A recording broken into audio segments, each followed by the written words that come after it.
inilah nama para anak Israel yang datang ke Mesir bersama-sama dengan Yakub. Mereka datang dengan keluarganya masing-masing: Ruben, Simeon, Levi, dan Yehuda, Isakar, Zebulon, dan Benyamin, dan serta Naftali, Gad, dan Asher.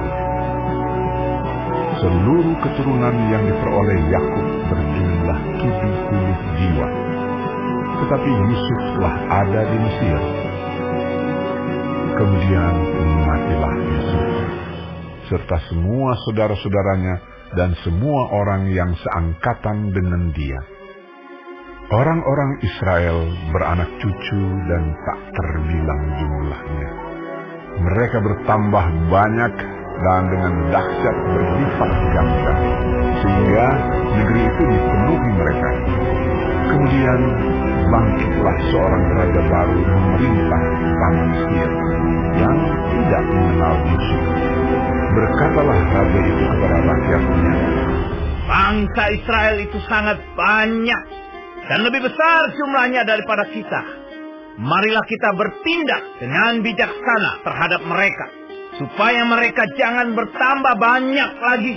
Dan jika terjadi peperangan, jangan bersekutu nanti dengan musuh kita dan memerangi kita, lalu pergi dari negeri ini. Sebab itu pengawas-pengawas Rodi ditempatkan atas mereka untuk menindas mereka dengan kerja paksa. Mereka harus mendirikan bagi Firaun kota-kota perbekalan, yakni Piton dan Baamses. Tetapi makin ditindas, makin bertambah banyak dan berkembang mereka, sehingga orang merasa takut kepada orang Israel. Lalu dengan kejam orang Mesir memaksa orang Israel bekerja dan memahitkan hidup mereka dengan pekerjaan yang berat, yaitu mengerjakan tanah liat dan batu bata dan berbagai-bagai pekerjaan di padang. Ya, segala pekerjaan yang dengan kejam dipaksakan orang Mesir kepada mereka itu. Raja Mesir juga memerintahkan kepada bidan-bidan yang menolong perempuan Ibrani, seorang bernama Sifra dan yang lain bernama Pua, katanya, apabila kamu menolong perempuan Ibrani pada waktu bersalin, kamu harus memperhatikan waktu anak itu lahir. Jika anak laki-laki, kamu harus membunuhnya. Tetapi jika anak perempuan, bolehlah ia hidup. Tetapi bidan-bidan itu takut akan Allah dan tidak melakukan seperti yang dikatakan Raja Mesir kepada mereka dan membiarkan bayi-bayi itu hidup. Lalu Raja Mesir memanggil bidan-bidan itu dan bertanya kepada mereka, mengapakah kamu berbuat demikian? Membiarkan hidup bayi-bayi itu. Jawab bidan-bidan itu kepada Firaun, sebab perempuan Ibrani tidak sama dengan perempuan Mesir, melainkan mereka kuat. Sebelum bidan datang, mereka telah bersalin. Maka Allah berbuat baik kepada bidan-bidan itu. Bertambah banyaklah bangsa itu dan sangat berlipat ganda. Dan karena bidan-bidan itu takut akan Allah, maka ia membuat mereka berumah tangga. Lalu Firaun memberi perintah kepada seluruh rakyatnya, lemparkanlah segala anak laki-laki yang lahir bagi orang Ibrani ke dalam sungai Nil. Tetapi segala anak perempuan biarkanlah hidup.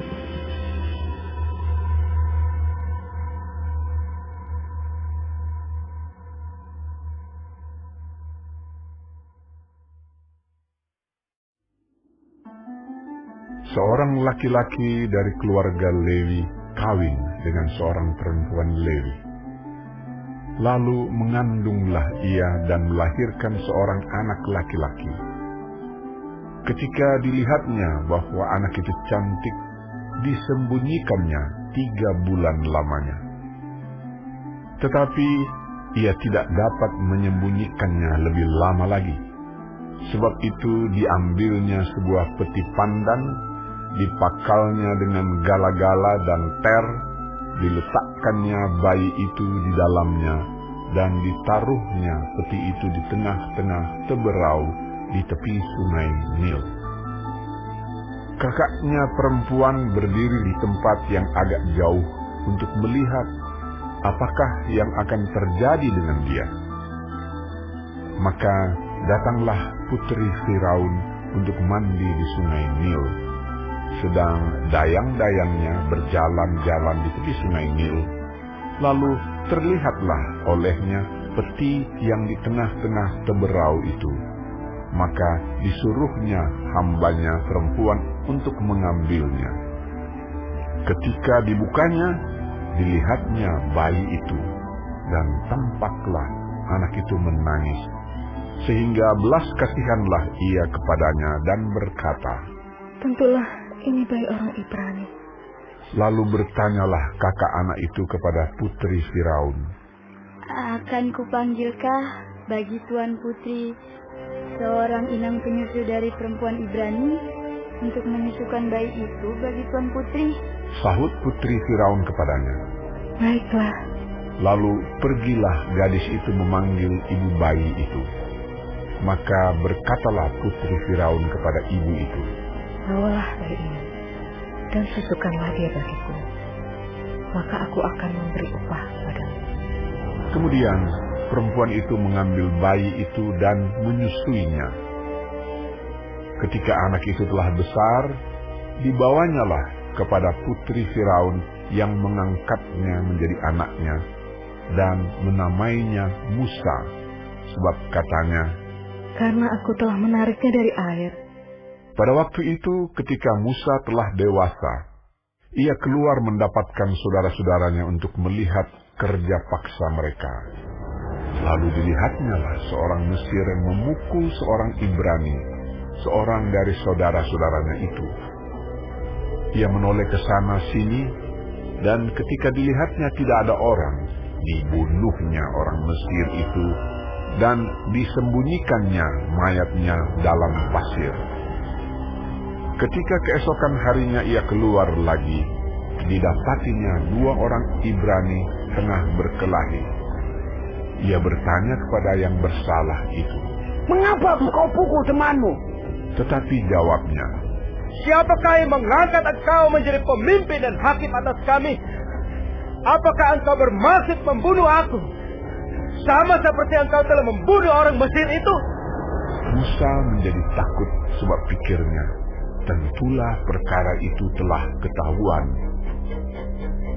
Ketika Firaun mendengar tentang perkara itu, dicarinya ikhtiar untuk membunuh Musa.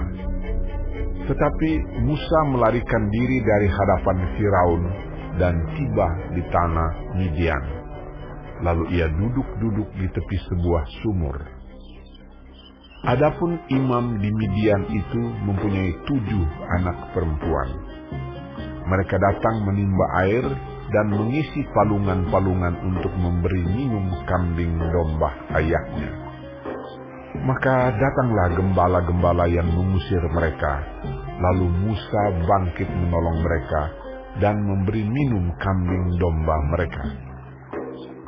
Ketika mereka sampai kepada Rehuel, ayah mereka, berkatalah ia, Mengapa selekas itu kamu pulang hari ini?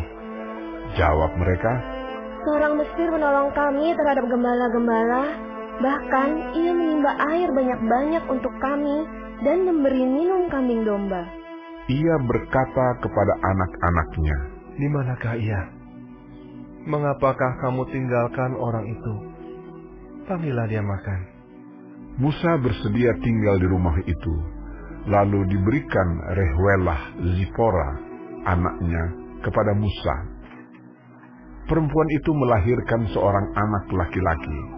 Maka Musa menamainya Gersom, sebab katanya, "Aku telah menjadi seorang pendatang di negeri asing."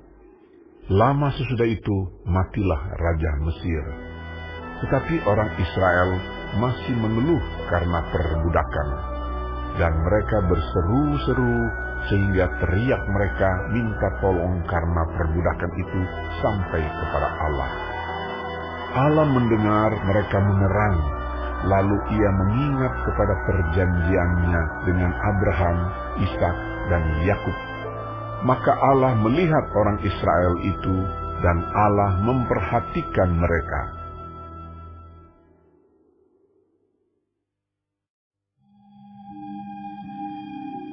Adapun Musa, ia biasa menggembalakan kambing domba Yitro, mertuanya, imam di Midian.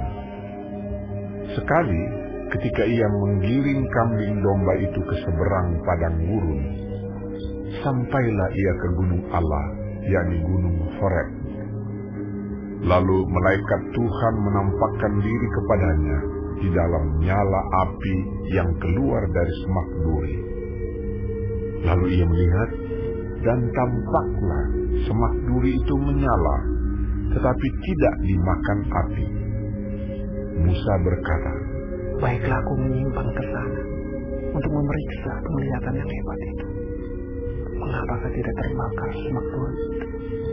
Ketika dilihat Tuhan bahwa Musa menyimpang untuk memeriksanya, berserulah Allah dari tengah-tengah semak duri itu kepadanya, Musa, Musa. Dan ia menjawab, ya Allah. Lalu ia berfirman, janganlah datang dekat-dekat. Tanggalkanlah kasutmu dari kakimu, sebab tempat di mana engkau berdiri itu adalah tanah yang kudus. Lagi ia berfirman, Akulah Allah ayahmu, Allah Abraham, Allah Ishak, dan Allah Yakub. Lalu Musa menutupi mukanya, sebab ia takut memandang Allah.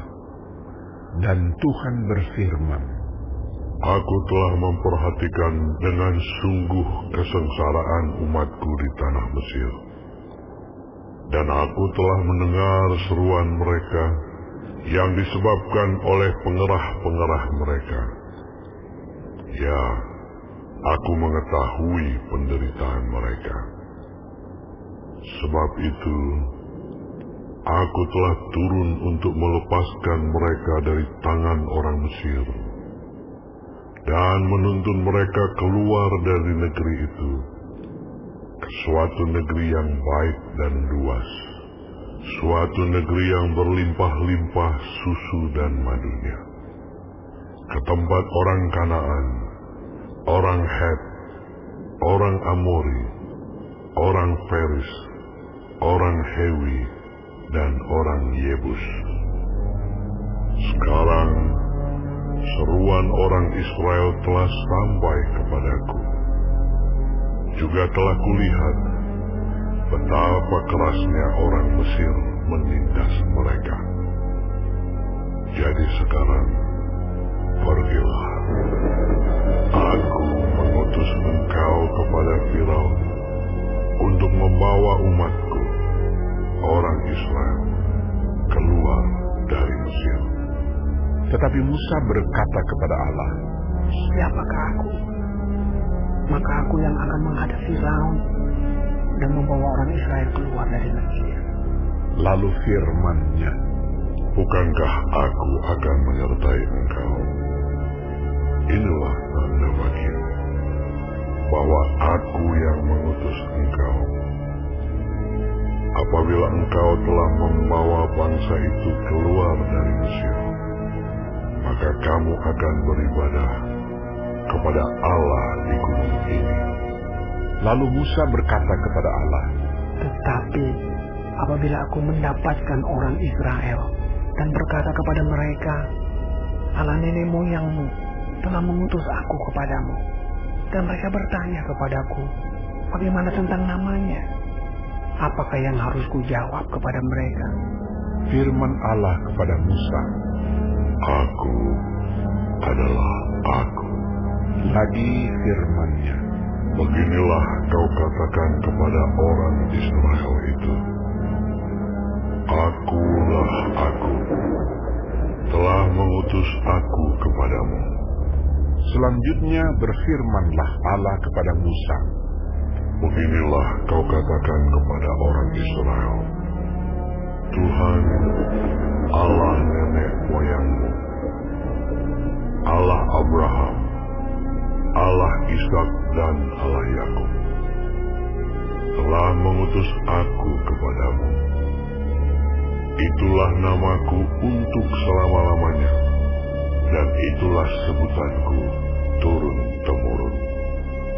Pergilah, kumpulkanlah para tua-tua Israel, dan katakanlah kepada mereka, Tuhan, Allah nenek moyangmu, Allah Abraham, Ishak dan Yakub, telah menampakkan diri kepadaku, serta berfirman, Aku sudah mengindahkan kamu, juga apa yang dilakukan kepadamu di Mesir.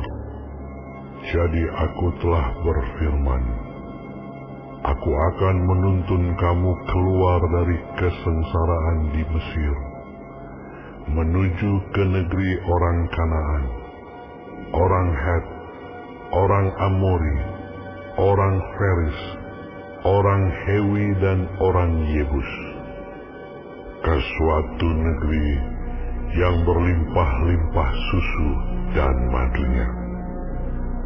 Dan bila mana mereka mendengarkan perkataanmu, maka engkau harus beserta para tua-tua Israel pergi kepada Raja Mesir, dan kamu harus berkata kepadanya, Tuhan, Allah orang Ibrani, telah menemui kami. Oleh sebab itu, izinkanlah kiranya kami pergi ke padang gurun 3 hari perjalanan jauhnya untuk mempersembahkan korban kepada Tuhan Allah kami.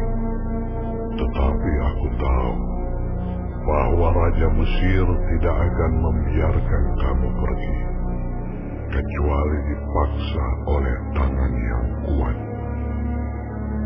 Tetapi aku akan mengacungkan tanganku dan memukul Mesir dengan segala perbuatan yang ajaib yang akan kulakukan di tengah-tengahnya. Sesudah itu ia akan membiarkan kamu pergi. Dan aku akan membuat orang Mesir bermurah hati terhadap bangsa ini, sehingga apabila kamu pergi, kamu tidak pergi dengan tangan hampa. Tetapi tiap-tiap perempuan harus meminta dari tetangganya dan dari perempuan yang tinggal di rumahnya barang-barang perak dan emas dan kain-kain yang akan kamu kenakan kepada anak-anakmu lelaki dan perempuan. Demikianlah kamu akan merampasi orang Mesir itu.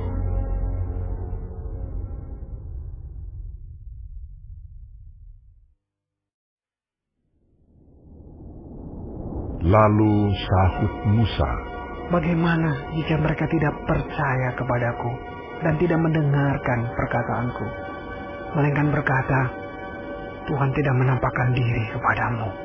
Tuhan berfirman kepadanya, Apakah yang di tanganmu itu? Jawab Musa, Tongkat. Firman Tuhan, Lemparkanlah itu ke tanah. dan ketika dilemparkannya ke tanah, maka tongkat itu menjadi ular, sehingga Musa lari meninggalkannya. Tetapi firman Tuhan kepada Musa, Ulurkanlah tanganmu dan peganglah ekornya. Musa mengulurkan tangannya, ditangkapnya ular itu, lalu menjadi tongkat di tangannya. Supaya mereka percaya bahwa Tuhan, Allah nenek moyang mereka, Allah Abraham, Allah Ishak, dan Allah Yakub telah menampakkan diri kepadamu. Lagi firman Tuhan kepadanya, Masukkanlah tanganmu ke dalam bajumu. dimasukkannya tangannya ke dalam bajunya, dan setelah ditariknya keluar, maka tangannya kena kusta putih seperti salju. Sesudah itu firman-Nya, "Masukkanlah tanganmu kembali ke dalam bajumu." Musa memasukkan tangannya kembali ke dalam bajunya, dan setelah ditariknya keluar, maka tangan itu pulih kembali seperti seluruh badannya. Jika mereka tidak percaya kepadamu dan tidak mengindahkan tanda mujizat yang pertama, maka mereka akan percaya kepada tanda mujizat yang kedua. Dan jika mereka tidak juga percaya kepada kedua tanda mujizat ini dan tidak mendengarkan perkataanmu, maka engkau harus mengambil air dari sungai Nil dan harus kau curahkan di tanah yang kering. Lalu air yang kau ambil itu akan menjadi darah di tanah yang kering itu. Lalu kata Musa kepada Tuhan, Tuhan, aku ini tidak pandai bicara, dahulu pun tidak, dan sejak engkau berfirman kepada hamba-Mu pun tidak. Sebab aku berat mulut dan berat lidah.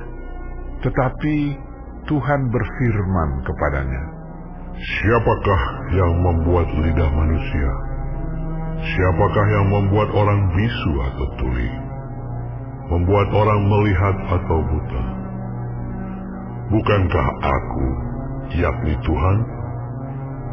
Oleh sebab itu, pergilah, aku akan menyertai lidahmu dan mengajar engkau apa yang harus kau katakan."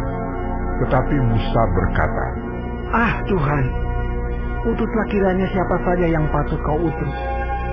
Maka bangkitlah murka Tuhan terhadap Musa, dan ia berfirman, "Bukankah di situ Harun, orang Lewi itu, kakakmu?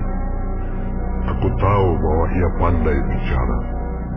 Lagi pula ia telah berangkat menjumpai engkau. Dan apabila ia melihat engkau, ia akan bersuka cita dalam hatinya. Maka engkau harus berbicara kepadanya dan menaruh perkataan itu ke dalam mulutnya. Aku akan menyertai lidahmu dan lidahnya, dan mengajarkan kepada kamu apa yang harus kamu lakukan. Ia harus berbicara bagimu kepada bangsa itu. Dengan demikian ia akan menjadi penyambung lidahmu, dan engkau akan menjadi seperti Allah baginya.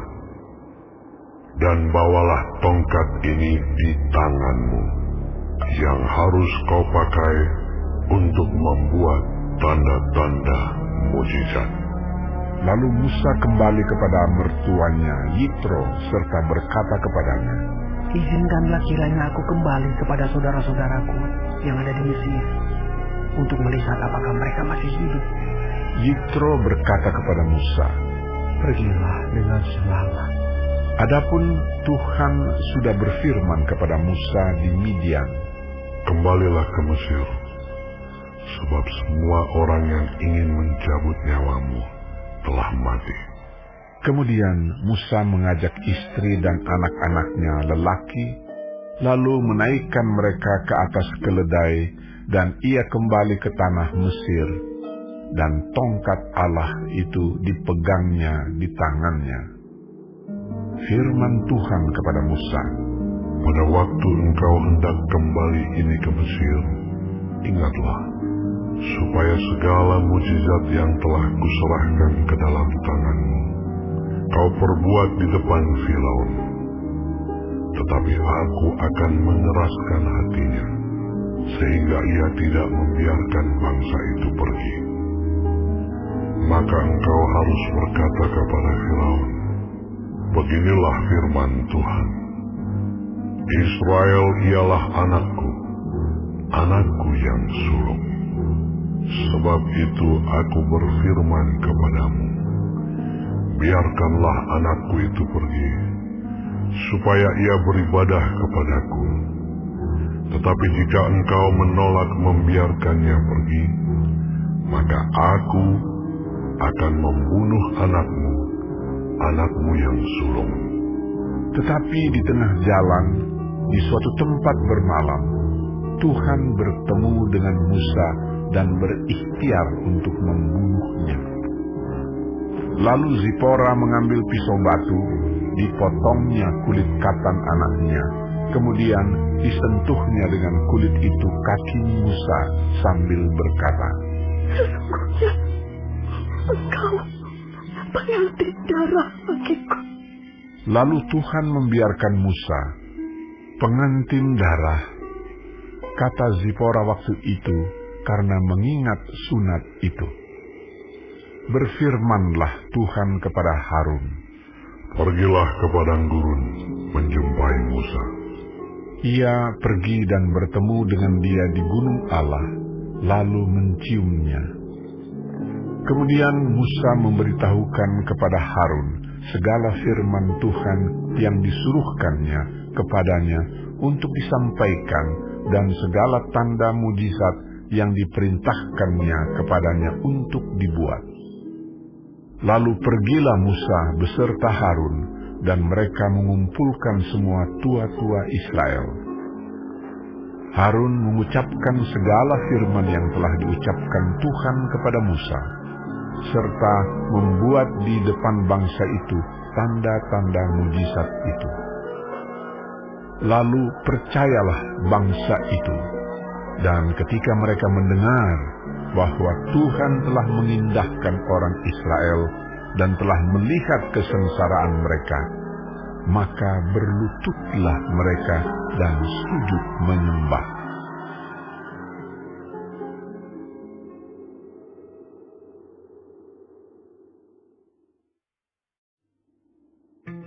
Kemudian Musa dan Harun pergi menghadap Firaun, lalu berkata kepadanya, "Beginilah firman Tuhan Allah Israel. Biarkanlah umatku pergi untuk mengadakan perayaan bagiku di padang gurun." Tetapi Firaun berkata, "Siapakah Tuhan itu yang harus kudengarkan firman-Nya untuk membiarkan orang Israel pergi? Tidak kenal aku Tuhan itu, dan tidak juga aku akan membiarkan orang Israel pergi." Lalu kata mereka, "Allah orang Ibrani telah menemui kami. Izinkanlah kiranya kami pergi ke padang gurun 3 hari perjalanan jauhnya untuk mempersembahkan korban kepada Tuhan Allah kami, supaya jangan nanti mendatangkan kepada kami penyakit sampar atau pedang." Tetapi Raja Mesir berkata kepada mereka, "Musa dan Harun, mengapakah kamu bawa-bawa bangsa ini melalaikan pekerjaannya? Pergilah melakukan pekerjaanmu." Lagi kata Firaun, "Lihat, sekarang telah terlalu banyak bangsamu di negeri ini. Masakan kamu hendak menghentikan mereka dari kerja paksanya?" Pada hari itu juga Firaun memerintahkan kepada pengerah-pengerah bangsa itu dan kepada mandur-mandur mereka sendiri, "Tidak boleh lagi kamu memberikan jerami kepada bangsa itu untuk membuat batu bata seperti sampai sekarang. Biarlah mereka sendiri yang pergi mengumpulkan jerami. Tetapi jumlah batu bata yang harus dibuat mereka sampai sekarang, bebankanlah itu juga kepada mereka, dan jangan menguranginya, karena mereka pemalas. Itulah sebabnya mereka berteriak-teriak, 'Izinkanlah kami pergi mempersembahkan korban kepada Allah kami.' Pekerjaan orang-orang ini harus diperberat, sehingga mereka terikat kepada pekerjaannya, dan jangan mempedulikan perkataan dusta." Maka para pengerah bangsa itu dan para mandurnya pergi dan berkata kepada mereka, "Beginilah kata Firaun, aku tidak memberi jerami lagi kepadamu. Pergilah kamu sendiri mengambil jerami, dimanapun kamu mendapatnya. Tetapi pekerjaanmu sedikit pun tidak boleh kurang." Lalu berseraklah bangsa itu ke seluruh tanah Mesir untuk mengumpulkan tunggul gandum sebagai pengganti jerami.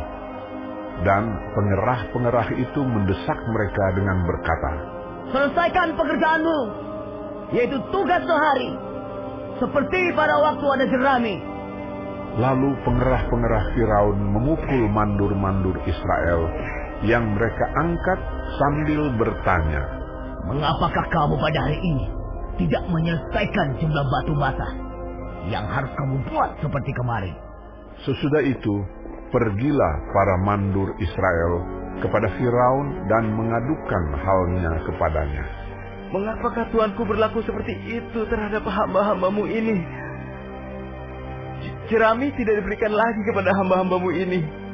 Tetapi walaupun begitu, kami diperintahkan buatlah batu bata. Dan dalam pada itu hamba-hambamu ini dipukuli. Pada rakyat Tuanku lah yang bersalah." Tetapi ia berkata, "Pemalas kamu, pemalas! Itulah sebabnya kamu berkata, izinkanlah kami pergi mempersembahkan korban kepada Tuhan. Jadi sekarang, pergilah, bekerja. Jerami tidak akan diberikan lagi kepadamu. Tetapi jumlah batu bata yang sama harus kamu serahkan." Maka mengertilah para mandur Israel bahwa mereka ada dalam keadaan susah, karena dikatakan kepada mereka, "Kamu tidak boleh mengurangi jumlah batu bata pada tiap-tiap hari." Waktu mereka meninggalkan Firaun, berjumpalah mereka dengan Musa dan Harun yang sedang menantikan mereka. Lalu mereka berkata kepada keduanya, "Kiranya Tuhan memperhatikan perbuatanmu dan menghukumkan kamu, karena kamu telah membusukkan nama kami kepada Firaun dan hamba-hambanya. Dan dengan demikian kamu telah memberikan pisau kepada mereka untuk membunuh kami." Lalu Musa kembali menghadap Tuhan, katanya, "Tuhan, mengapakah kau perlakukan umat ini begitu bengis? Mengapa pula aku yang kau utus? Sebab sejak aku pergi menghadap Firaun untuk berbicara atas namamu, dengan jahat diperlakukannya umat ini. Dan engkau tidak melepaskan umatmu sama sekali." Tetapi Tuhan berfirman kepada Musa, "Sekarang engkau akan melihat apa yang akan kulakukan kepada Firaun. Sebab dipaksa oleh tangan yang kuat, ia akan membiarkan mereka pergi. Ya, dipaksa oleh tangan yang kuat, ia akan mengusir mereka dari negerinya."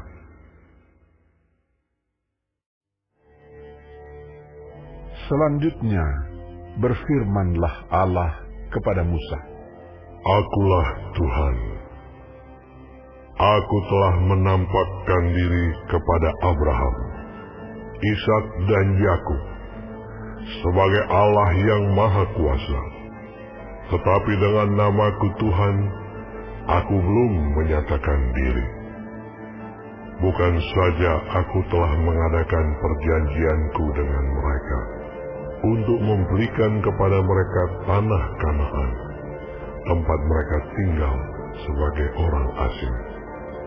Tetapi aku sudah mendengar juga orang-orang Israel yang telah diperbudak oleh orang Mesir, dan aku ingat kepada perjanjianku. Sebab itu katakanlah kepada orang Israel, Akulah Tuhan. Aku akan membebaskan kamu dari kerja paksa orang Mesir, melepaskan kamu dari perbudakan mereka, dan menebus kamu dengan tangan yang teracung dan dengan hukuman-hukuman yang berat. Aku akan mengangkat kamu menjadi umatku, dan aku akan menjadi Allahmu, supaya kamu mengetahui bahwa akulah Tuhan Allahmu yang membebaskan kamu dari kerja paksa orang Mesir. Dan aku akan membawa kamu ke negeri yang dengan sumpah telah kujanjikan memberikannya kepada Abraham, Ishak, dan Yakub. Dan aku akan memberikannya kepadamu untuk menjadi milikmu. Akulah Tuhan. Lalu Musa mengatakan demikian kepada orang Israel, tetapi mereka tidak mendengarkan Musa karena mereka putus asa dan karena perbudakan yang berat itu. Kemudian Tuhan berfirman kepada Musa, "Pergilah menghadap. Katakanlah kepada Firaun, Raja Mesir, bahwa ia harus membiarkan orang Israel pergi dari negerinya." Tetapi Musa berkata di hadapan Tuhan, Orang Israel sendiri tidak mendengarkan aku. Bagaimanakah mungkin Firaun akan mendengarkan aku? Aku seorang yang tidak petah lidahnya.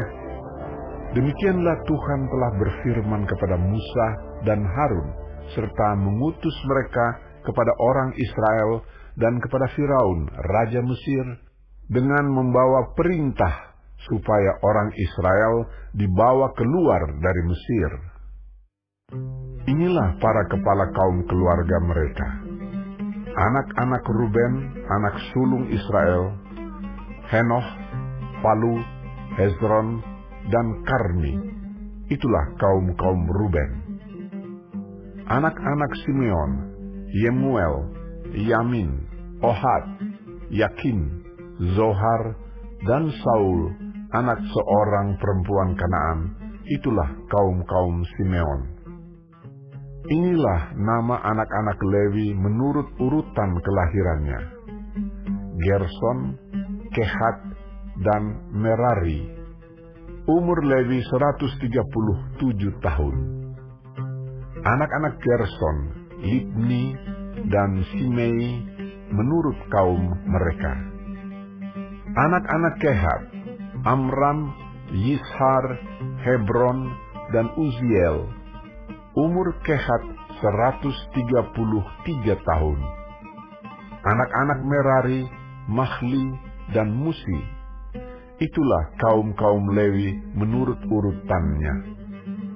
Dan Amram mengambil Yokhebed, saudara ayahnya, menjadi istrinya, dan perempuan ini melahirkan Harun dan Musa baginya. Umur Amram 137 tahun. Anak-anak Yizhar, Korah, Nevek, dan Sikri. Anak-anak Uziel, Misael, Elsafan, dan Sitri.